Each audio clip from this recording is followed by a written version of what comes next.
السلام علیکم ورحمۃ اللہ وبرکاتہ۔ آپ نے محسوس کیا ہوگا کہ کبھی طبیعت اداس ہو، من بوجھل ہو، سستی آ رہی ہو تو آپ کو جماہی آتی ہے، آپ منہ کھول کر جماہی لیتے ہیں۔ آئیے ہم یہ دیکھیں کہ ہماری شریعت نے جماہی کے تعلق سے ہمیں کون سا ادب سکھایا ہے۔ ہماری شریعت تو انسان کو ہر معاملے میں خیر سکھاتی ہے، ادب، طور طریقہ، قرینہ اور سلیقہ سکھاتی ہے، تو یقیناً ہماری شریعت نے، ہمارے رسول صلی اللہ علیہ وسلم نے ہم کو جماعی کے تعلق سے بھی کچھ آداب سکھائے ہیں، کچھ نصیحتیں کی ہیں۔ چھوٹے سے درس میں انشاءاللہ میں وہ باتیں آپ کے سامنے رکھنا چاہتا ہوں۔ جب ہمیں جماعی آئے تو کیا کرنا چاہیے؟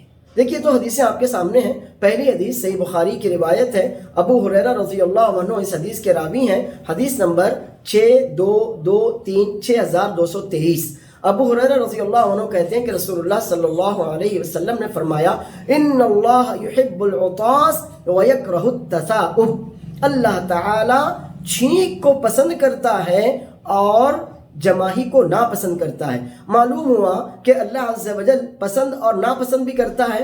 اللہ تعالیٰ کا کچھ اچھی چیزیں محبوب ہیں اور کچھ بری چیزیں ناپسند ہیں۔ چھینک، چونکہ اگر چھینک آ جائے تو انسان کا دل دماغ ہلکا ہو جاتا ہے، ذہن صاف ہو جاتا ہے، ناک کے ذریعے گندگی باہر نکل جاتی ہے، تو اللہ عز و جل کو چھینک پسند ہے۔ اور جماہی یہ سستی کی، کاہلی کی، بوریت کی، یا جو کام آپ لگن سے کرنا چاہتے ہیں اس سے آپ کے بور ہونے اور دور ہونے کی علامت ہے، اس لیے اللہ تعالیٰ سستی کو، کاہلی کو پسند نہیں کرتا۔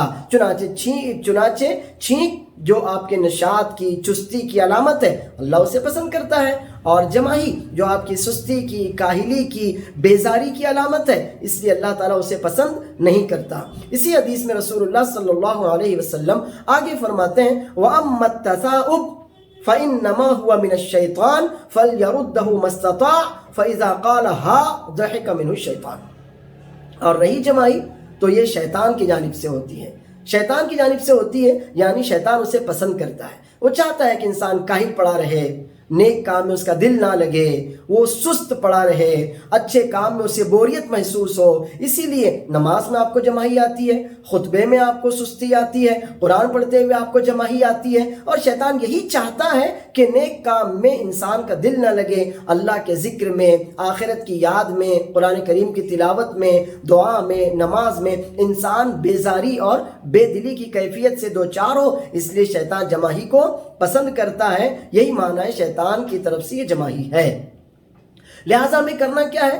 تو جہاں تک ممکن ہو ہم جماعی کو روکنے کی کوشش کریں، ہاں نہ کریں، منہ پھاڑ کر جماعی نہ لیں، کیونکہ شیطان کو ہنسی آتی ہے، شیطان خوش ہو جاتا ہے، اور انسان کے چہرے کی حالت بھی تبدیل ہو جاتی ہے نا۔ آپ دیکھیں ہاں کر کے آپ منہ پھاڑیں گے تو کیسے آپ کا چہرہ عجیب سا، بیکار سا، خراب ہو جاتا ہے۔ تو شیطان کو انسان کی خرابی، تکلیف، پریشانی اور مصیبت پر، انسان کی کاہلی، بیزاری اور بے توجہی پر خوشی ہوتی ہے۔ لہٰذا آپ کو جماعی کو روکنا ہے اور ہاں کر کے جماعی نہیں لینی ہے، شیطان کو خوش نہیں کرنا ہے۔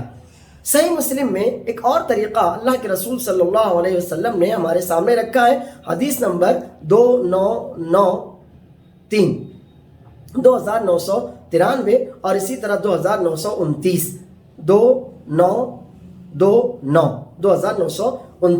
ابو سعید خدری رضی اللہ عنہ کی روایت ہے، وہ کہتے ہیں کہ رسول اللہ صلی اللہ علیہ وسلم نے فرمایا، اذا تثاءب احدکم فلیمسک بیدہ علی فیہ فَإِنَّ الشَّيْطَانَ يَدْخُلُ، جب تم میں سے کسی کو جماعی آئے تو وہ اپنا ہاتھ اپنے منہ پر رکھ لے، ورنہ شیطان داخل ہو جاتا ہے۔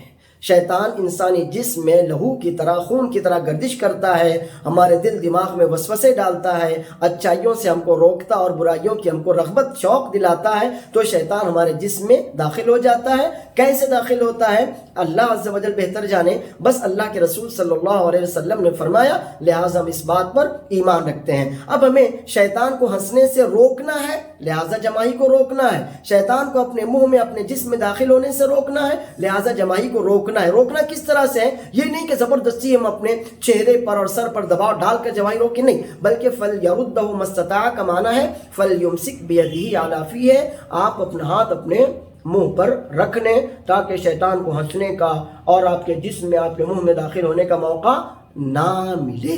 تو یہ جماعی کے تعلق سے وہ آداب ہیں جو رسول اللہ صلی اللہ علیہ وسلم نے ہمیں سکھائے ہیں۔ یہاں آپ کی غلط فہمی دور کر دینا چاہتا ہوں، وہ یہ کہ بعض لوگوں کو جماعی آتی ہے تو وہ لا حول ولا قوت الا باللہ پڑھتے ہیں، بعض لوگ استغفر اللہ پڑھتے ہیں، بعض لوگ اعوذ باللہ من الشیطان الرجیم پڑھتے ہیں۔ تو جان لیجئے کہ جماعی آنے پر کسی بھی طرح کا ذکر اللہ کے رسول صلی اللہ علیہ وسلم سے ثابت نہیں ہے، لہٰذا جماعی آئے آپ نارمل رہیے۔ آپ کو نہ اعوذ باللہ پڑھنا ہے، نہ لا حول ولا قوت الا باللہ پڑھنا ہے، نہ استغفر اللہ وغیرہ کچھ پڑھنا ہے۔ جماعی کے وقت اللہ تعالیٰ کا کسی طرح کا کوئی ذکر ثابت نہیں ہے۔ امید ہے کہ جو باتیں میں نے آپ کے سامنے رکھی آپ کی سمجھ میں آ گئی ہوں گی۔ چنانچہ جب بھی آپ کو جماعی آئے، نماز میں ہو یا نماز کے علاوہ حالت میں ہو، آپ جماعی روکنے کی پوری کوشش کیجئے۔ منہ پھاڑ کر، منہ کھول کر ہاں ہاں کہہ کر جماعی مت لیجئے، شیطان کو خوش ہونے کا اور اپنے جسم میں داخل ہونے کا موقع مت دیجئے، بلکہ اپنے منہ پر اپنا دایاں یا بایاں جو ہاتھ آپ رکھنا چاہیں رکھ سکتے ہیں۔ اللہ عز و جل مجھے اور آپ کو اسلامی آداب اور طور طریقے اپنانے کی توفیق دے، آمین۔